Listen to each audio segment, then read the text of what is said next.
as you know, I always talk about season-long storyline arcs and week-to-week storyline arcs, and there's storylines within a game, obviously. That's why the NFL is a narrative-generating machine. It is unlike any other sport, okay? So the season-long storyline arc this year, without a doubt, one of them we see playing out still. Matthew Stafford was the first acquisition of the non-playing season. The Rams saying, here's our starting quarterback and his huge contract and a couple of first-round picks. We'll take your guy that's never really done much in the playoffs, and we will hope to improve. Mm-hmm. And you got to wonder if Jared Goff would have won that game yesterday. I thought about that all game. You really have to sit there and think that. And then, another one that we've been following all year long came out of nowhere on draft day when Adam Schefter reported that Aaron Rodgers has told the Packers he's done playing for them. I mean, it took over the entire draft and then took over the entire non-playing season. Took it all over, including, a great round of golf with Brady and Rodgers and Phil and Bryson DeChambeau and beautiful Big Sky country. I mean, everything he did, everywhere he went, every appearance he made, that's all it was talked about.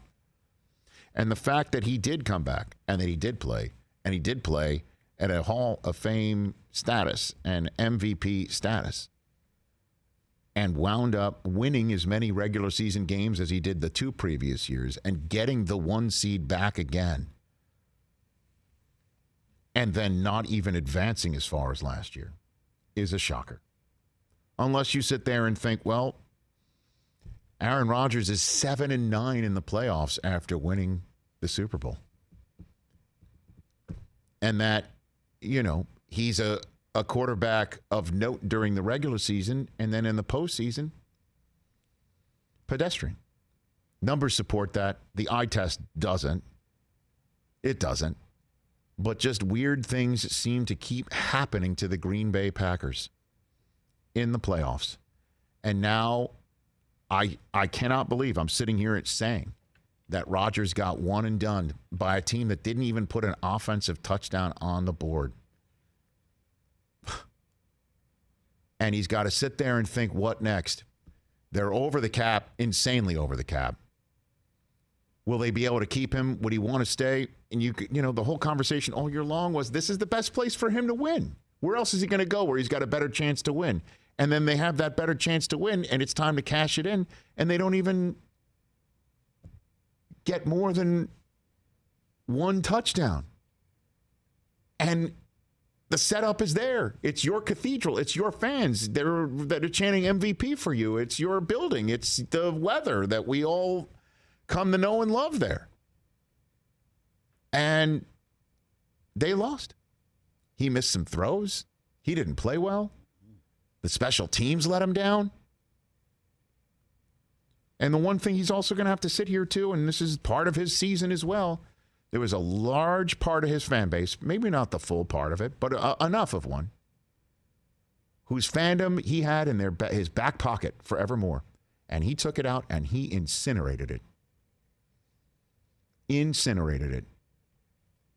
Because, as he has said quite a bit, he wanted to speak his mind, and this is what he wants to speak about, and then spoke about things that had nothing to do with sports, that if Colin Kaepernick had said, he would be excommunicated. Facts. Stick to sports, Aaron. Kaepernick called the White House fake. I mean, nonstop. Things that you've never heard out of Aaron Rodgers' mouth before, and if he believes it, it is his right to say it. Absolutely. But he also has to take the reaping from the sowing. That has to come. And it's not cancellation. It's not cancellation. It's called consequence. Because I don't know how anybody can say they've been canceled when they can appear on any show they want, including this one. So this is part of what Aaron Rodgers' season eventually winds up with.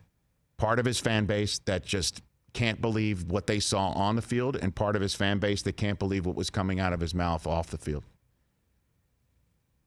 And one thing in terms of the cancellation, there will be multiple football teams tripping over themselves to try and acquire him if he is in fact available for them. Oh, he's going to be available. Yeah, that's I kind of feel I feel that if I had to choose between the two, you gave me a what's more likely if they both lose this weekend, and they in fact both lost this weekend. What's more likely? You asked me.